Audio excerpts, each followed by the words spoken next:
Bonjour à tous et bienvenue sur le fou des échecs. Tu as probablement cliqué sur cette vidéo parce que tu penses pouvoir augmenter ton classement Elo. Mais malheureusement, tu blunders dans des positions que tu aurais pu gagner. Je t'aiderai donc en 3 parties. Dans la partie 1, je vais te redonner confiance. Car oui, tout le monde blunder, du débutant au joueur professionnel. Dans la partie 2, nous analyserons ce qui te fait faillir en dehors de ton niveau de jeu sans les blunders. Et comment régler cela en l'implémentant dans ton quotidien et dans tes parties. Allez, sans plus attendre, nous commençons. Et voilà donc la première partie. Quand tu blunders, il ne sert à rien de t'en vouloir, car même Magnus Carlsen, l'un des plus grands joueurs d'échecs de tous les temps, blunder des parties et se met à rager.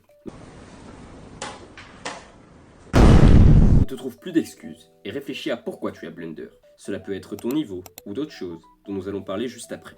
Je vous mets donc un exemple. Dans cette position, les noirs possèdent un pion de plus. Mais les blancs, dont le roi est situé sur le chemin du pion noir, peuvent encore tenter le match nul. D'après l'ordinateur, n'importe quel coup qui bougerait le roi blanc arracherait la nulle. Par la suite, ils jouèrent hélas tour F4 pour échanger les tours, ce qui est une finale nulle. Car, comme l'avait pensé le joueur avec les blancs, le joueur noir allait échanger les tours. Seulement, il n'y a pas que cette ligne qui est possible. En remuant ses méninges, le joueur noir trouva une ligne absolument horrible pour le roi blanc.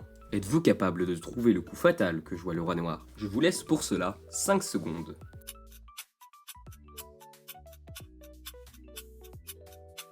Eh bien oui, il joua roi G5. Ce coup-là est absolument diabolique car il crée une double attaque sur la tour blanche, une pression exercée à la fois par la tour et par le roi noir, ce qui forcera donc le joueur blanc à échanger sa tour contre la tour noire pour éviter de la donner gratuitement au prochain coup. Et puis après cela, la victoire était assurée pour le rat noir qui n'avait plus qu'à pousser son pion. En effet, dans cette configuration de roi plus pion contre roi, le pion peut aller à dame car le roi blanc est obligé de bouger en arrière ou sur le côté. Le roi noir n'a plus qu'à assurer la protection du pion et le pion passera à dame. Échec et mat!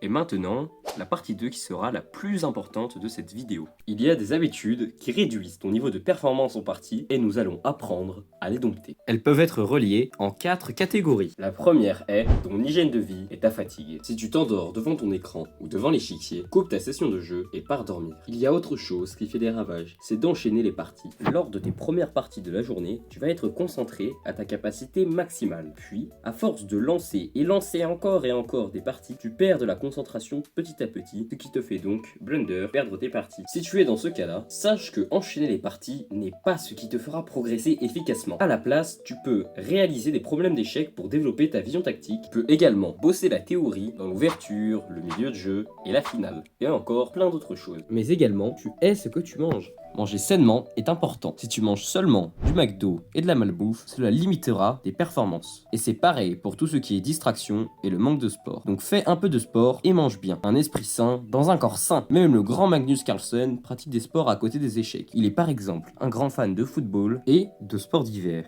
En deuxième, c'est la gestion de tes émotions. Pour te la faire en rapide, c'est ne pas jouer en étant énervé, stressé ou triste. En gros, tout ce qui fait que tu n'es pas dans un bon état pour gagner. De plus, à cause des défaites engendrées par cela, tu seras encore plus énervé. Joue donc quand ton esprit n'est pas troublé et que tu es en paix. Quatrième partie, l'ego et le temps. Ne sous-estime jamais ton adversaire et ne te surestime pas. C'est la clé de la victoire. Mais combien de parties as-tu perdu au temps? Si le temps est un problème récurrent dans tes parties, alors change de cadence. Tu galères en blitz? Alors teste avec incrément ou en rapide. Et tu repasseras dans des cadences plus courtes quand tu t'en sentiras capable. Et enfin, parfois tu penses gagner et tu relâches toute ton attention. Ce qui te fait blunder. La solution est simple. Ne prends jamais rien pour acquis. Et enfin, la dernière partie. Le problème est ta vision tactique ou stratégique, alors ça tombe bien, car tu as juste à travailler tes points faibles. Et il y a du positif pour toi, car bientôt une nouvelle vidéo sortira pour te faire progresser, alors abonne-toi et mets la cloche des notifications. Je vous laisse une fiche là maintenant, quelques secondes. Faites une capture d'écran, elle résume tout ce que j'ai dit dans cette vidéo. Allez, c'est tout pour moi, je vous laisse.